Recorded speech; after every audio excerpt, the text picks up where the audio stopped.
Hey everybody, welcome to What the Flick, The Leftovers. We left you hanging last week, but it wasn't a big deal episode. Episode 8 was of Season 2, International Assassin. Episode 9, 1013, we'll talk about both of them. We're not really going to break it up. We're just going to talk about I mean, they're fairly discrete episodes, actually. That's true. Justin Theroux had such a difficult time in International Assassin that he had 1013 off. Oh, that's true. Yeah. He got to sit this one out. A complete break as we were reintroduced to Liv Tyler, who, let's just get this out of the way. There's something about her beauty that is just special. There's something else there, and she's a good actress too. So, all right. So, International Assassin, like you knew something big. We knew he's going on this journey. Right. But what did we think? Well, it's funny. The idea of the afterlife being like an oppressive hotel that you can't escape kind of reminded me of Albert Brooks's Defending Your Life. Mm-hmm. Oh, right. Oh, the hotel you can't escape, except you can. You can leave. That's true. Turns out you could just go to the well. Yeah, that is true. You can, I guess, get a cab or something. Yeah, I thought that was a very... Neil couldn't escape it appears. No.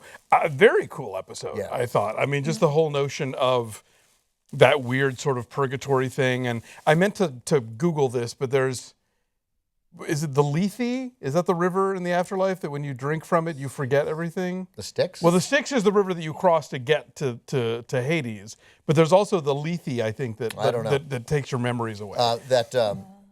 And so that great, well, really just one line, but to me, the best line of the show was, I was so thirsty. I was like, he drank the water. I don't even know what that means, but it feels... But I know it's bad.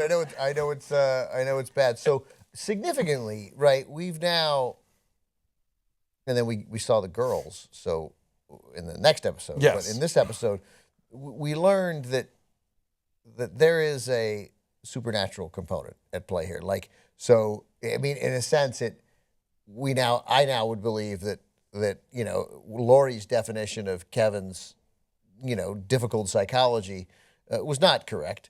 I would say that the evidence is strong that Patty was with him. Yeah. And that he has now expunged her and crawled out of the dirt. And we know it's amazing because Michael, who's a believer, was like, holy crap, Grandpa was right. Yeah. Right? I mean, that's what we take his reaction. No, you don't think so? Yeah, I don't know. I thought that, and we'll have to see, like when he comes back in, what he expected when he buried him. But I think the conversation he had with his grandfather before was probably about his grandfather not coming back. And I don't know that it seems like people don't always come back. Do you know what I mean? Because they get thirsty. They drink the water. Well, they drink the water or they die. Right. Because if you die there, like the bird, sometimes the bird comes back, sometimes the bird doesn't come back. Right. If you die. Oh, the bird in the box. I didn't even make that connection. What bird in the box?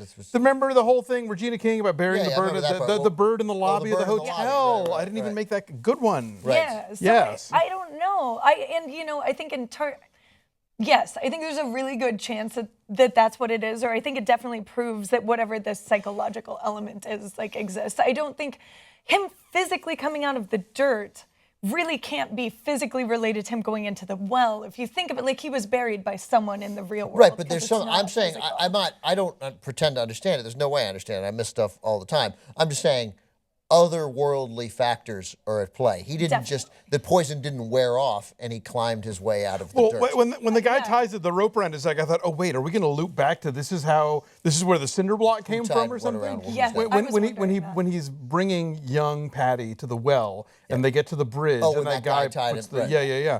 But no, that was a totally different thing. There are two interesting sort of birth moments in this episode. At the beginning, where he crawls out of the full bathtub, right, and then at the end when he comes out of the dirt. Right. I kept waiting, like, well, there's a fire next, But yeah, there's so much to chew on in this episode. I mean, the idea of, like, Patty, the presidential candidate. She makes a reference to the earthquake trapping them in a cave, which brings us back to our people from the first episode. Which, of course, now all the smarty pants on on our comments page who were like, "Oh no, that the girls got trapped in a cave by an earthquake." Wrong. Don't ever make predictions about this show. It will screw you in the end. But I think it's so funny how they keep presenting something that's like, yeah, the out of this world stuff is happening, and then in the next episode, when you thought something out of this world had happened, it's really physical. So I still think they're just messing with you. No, they're messing with it. I just mean we have had an undeniable supernatural moment. It doesn't mean that it doesn't mean that much of what happens is real. It doesn't control everything. But he was dead, and he's alive. But there's also like a connection, and not that I'm saying I disagree, because I think clearly, no, but I'm not saying I do. Like I don't know how I feel about it, but I know it also kind of represented this afterlife element, which, you know, if that's purgatory, was Patty the politician real? Is that Patty in an afterlife? Since some characters they're connected to him, but some characters are separate. They reference Mary, by the way, who's apparently in the world. Someone is bringing her flowers. We saw her, right? We saw her. Yeah, exactly. Yeah. So is she dead? Is she, like, what is her state? Because if you're there because you're dead, and then the dad, it gets really crazy. Oh, yeah. The dad is taking like some magic mushrooms in Australia and communicating through the TV. What? So is it the state? Like, what did he give him in that cup? Was he dead? Is it something that knocks you out for a certain period of time? Are you saying was he just tripping? Is what you're saying? I don't know. He appeared to be buried. Yes, he definitely came from under the ground, but it's not a physical. But if the grandson, the last we see him is dragging the body out of the trailer. So if he buried him thinking that he was dead, and then he comes out, that could be what prompted the holy shit. That's what I'm wondering. I guess so. You're saying maybe he wasn't dead. That's what. Maybe he was just on a trip. Or he was dead, and then he came back. Seemed dead. Yeah, no, and I'm totally and not it's saying all he's plausible. not. Yeah, I mean, it's all plausible, but that was that was TV dead. Even if he was dead, even if he was dead, though, people dying and coming back to life isn't that weird. The kid could be surprised, though, because he was dead for so long, or he could be like maybe nothing happened. I'm not assigning a number of shock to it. I'm merely saying that I think they have crossed a appropriate threshold that says there are not.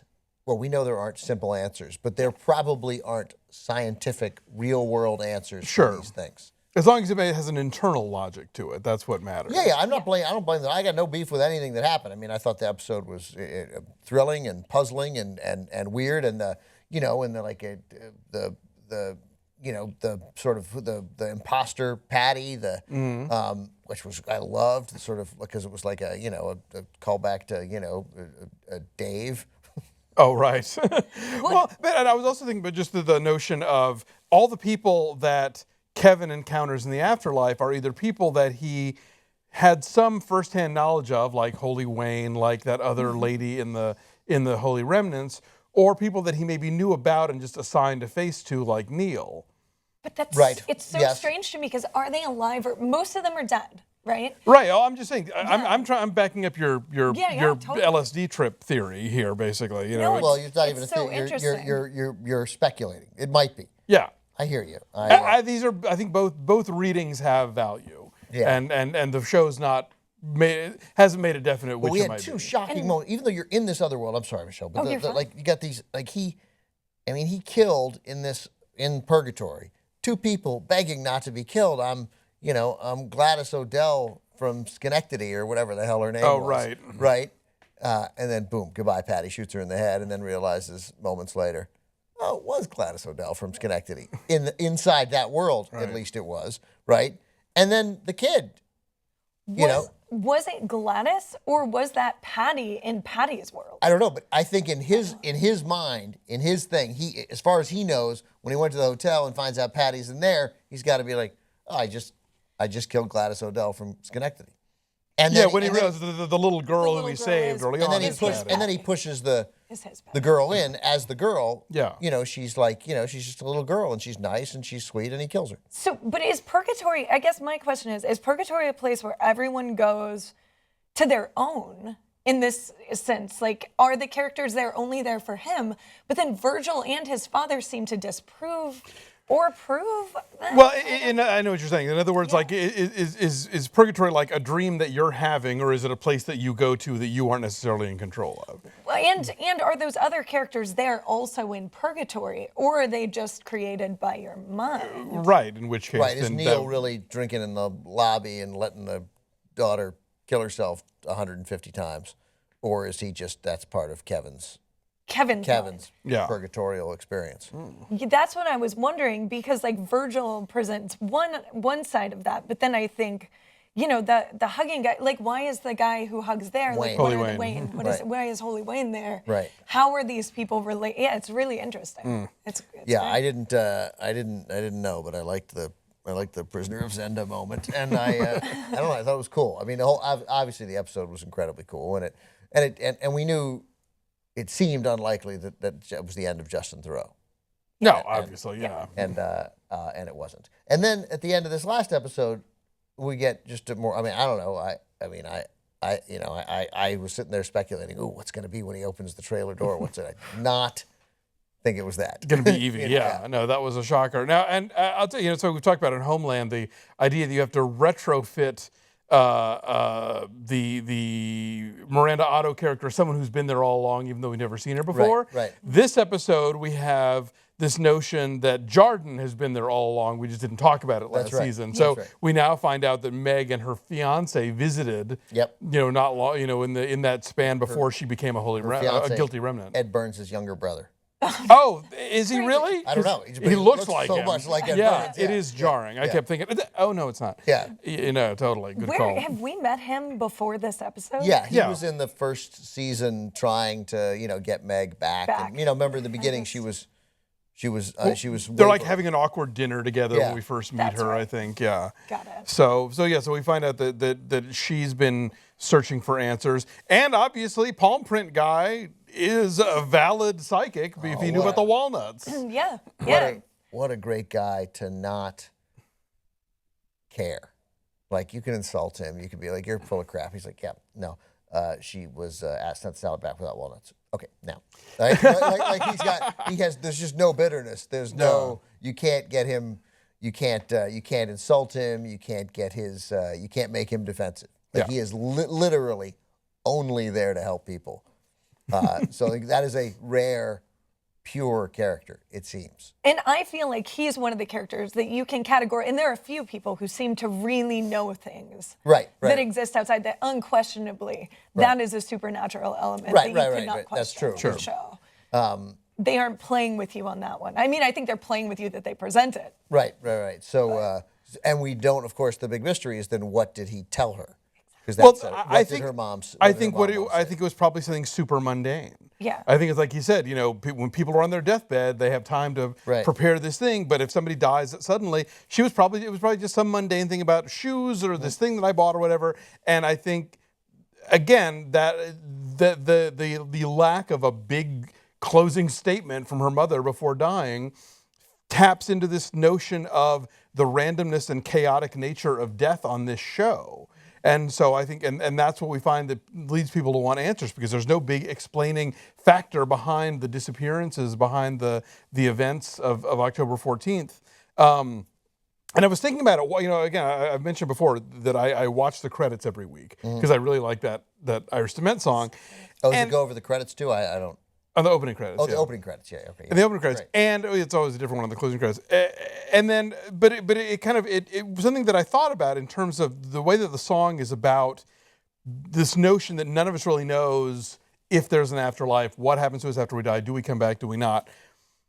As much as this is, we've talked about this being a show about 9/11, a show about people dealing with the trauma of a massive tragedy that's unexplained, I think you could also argue that it just, in a larger scale, examines the fact that we all live knowing that we're going to die and having no real answers about what happens next. And we look for them in religion, we look for them in philosophy, we look for them in science, but that ultimately we all go through our lives knowing there's an expiration date and not knowing if we get a do-over or if there's a reward at the end or a punishment at the end, and that not knowing magnified creates a condition of living where you're like, well, does anything mean anything? Does it matter what I do? Does it matter how I treat other people? Yeah, Totally. definitely, and that makes it interesting. And I started to think about whether there's a political part too, because it somewhat relates to 9/11, and obviously the season's written before Paris, but there's still like, on a small scale, what works, of course, is selling fear. That's still what people are responding to. That's still what they want to protect themselves from.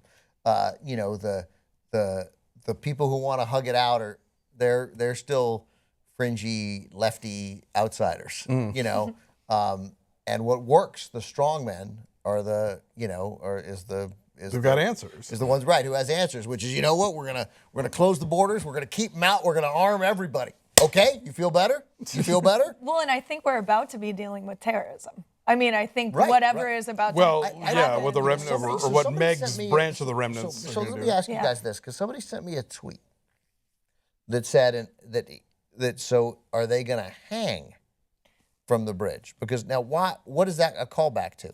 The guy on the bridge when Justin was in the afterlife, I think is what it's a callback to. Okay, so all right. So it's that. So are these three girls gonna, because they're gonna be, that's the ultimate symbol of never forgetting that they're gonna. I don't think that would make sense though, because or you think she's just gonna blow up the bridge? I think that was someone's my first getting thought. blown up. Yeah. Well, here's the thing. I don't think doing that with the girls. I think the idea of taking the girls was to take away their idea of safety, right? So like you live in Jarden and no one disappeared from Jarden. If someone disappears, it's much more effective than someone dying because it means you're not safe. Right, and you have to think about it, which her whole thing is like they've forgotten, they've stopped thinking about it. Don't feel safe. Exactly. I'm going to roll a grenade down a school bus.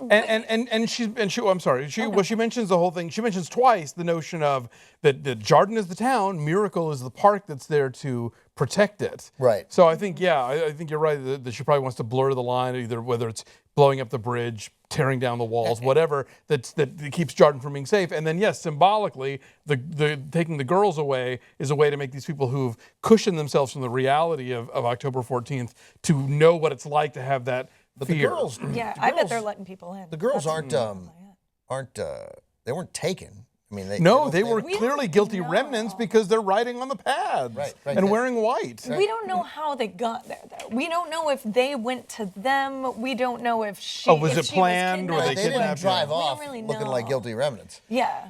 Well, okay, so maybe they're Patty Hearst. You mean like maybe. they've been brainwashed? I don't know, but Evie, and of course Evie, we learned had the prior connection with Meg, which presumably they remember. I like Meg getting in guilty remnant trouble. But it is. It's like if she's like the guilty remnants are a little nutty, and excuse, I come from Mormons, so forgive me for this. But it's like okay that some people think that's nutty. I don't think they're really any nuttier than many. But then there's the fundamentalist Mormons, and she has left what many people would say is a pretty fundamentalist church and made them even more fundamental. So she's like Warren. She's Warren Jeffs. Yeah, right. She's under the banner of heaven. She's taking it to the limit. She's that crowd. So that's why I use the Mormons as the example, not because I think the guilty remnant and the Mormons are the same. Because Mormons don't smoke. Mormons don't smoke. That's right. Mormons don't, and they're chatty. They're a chatty bunch. I got a big half chatty family. So anyway, but fascinating stuff. But I mean, the idea that they're going to be used in this act. That seems clear. Yeah. So that's why if it's just blowing up the bridge, like they got to be presented. They got to see the girls. The girls have to be seen, maybe suffering. I don't know that hanging from the bridge, that tweet that guy sent me. I don't know if it's true, but it resonated.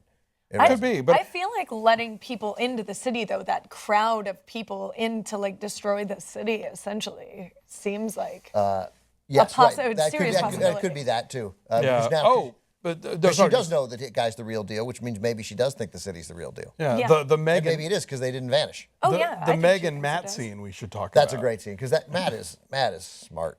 You're lying.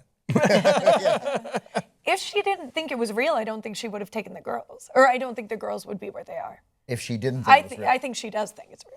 Right. I don't know. I think symbolically what the town represents, I can see where the GRs would want more than anything to undo that. Yeah. And the way to undo that is to have them experience what the rest of the world experienced. You know? Totally. I also, before we go, we shouldn't like we just got a genuine villain. Yeah. Also, I mean, she's wrong. Yeah. She's touched. She needs to be stopped. Like, she's going to kill people. She did kill people. They stoned the guy for no reason. Yeah. I mean, if they're really going to do this thing and proclaim that they did it a day later, time to a tree for 36 hours. Give Or them a maybe cheeseburger. or maybe they're not Just gonna. like they Maybe said. the idea is to do whatever it is they're doing, make it look like something that happened. Maybe naturally. You know? that's true. I guess that's but still, that I'm not guy's- defending her. I'm just saying the logic here. They keep giving us this fracking information, like the earthquakes, and they keep going back to those same things too. So Right, I'm but- interested to see what. But we know it's not fracking because we know there was a prehistoric earthquake there. Right, but then of course this also then brings know up the there's a question. whirlwind. Like, even if the GRs worked out the kidnapping of the 3 girls, did they know that it was going to also happen the same night that the lake was going to disappear? Or Right. was that an explosion because they talk about having TNT? Right. Could that have been what caused, whether it's fracking or someone putting dynamite down a hole or someone putting dynamite down a hole because the fracking thing also exists? Right, and we Or also a know natural earthquake. right, or a You natural know. earthquake, which obviously can happen there. One more episode. So many, God, only one? Yes, So only many one. questions. They I cannot think get clearly, that all in right. at once. Well, now we're into a lost world where we're going to finish the season and be like, What? Yeah, where is Nora? We haven't seen her in a couple episodes. theoretically, so. Kevin's gonna have shed his shadow. Oh, yeah. And he'll be like, oh, I told you I did it, and she said she'd be into that, so I think they'll at least temporarily reunite. But Lori's there, a factor. She's crazy. Right. Lori's there. Meg's now going to be there. Yeah. Well, and like- the son is there too. Like, everybody's Everyone's there now. Yeah, Yeah, right, everyone's right. in Jordan. Oh, No. it's going to be a good finale. So All right, excited. guys. Back next week. Thanks for watching.